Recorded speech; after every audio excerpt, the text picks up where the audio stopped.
Hi guys! Hello, hello, hello! Happy New Year! Happy Three Kings! Ito na po ang ating gagawin ngayon. Ay time na po magligpit naman ng ating Christmas decorations kasi tapos na po ang bilis ng panahon. So, ligpitan time. Ayan, naka-ready na po yung aking mga container. So, habang ang mga bata nasa school, tsaka nasa work sila. So, kami lang mag-asawa nandito. Tulungan na raw niya ako.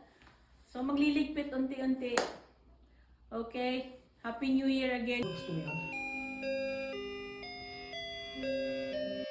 Patuloy ang pinalitan ni Mamang si Papang. Here on St. Patrick's Day, my classroom gets visited by Lucky the Leprechaun.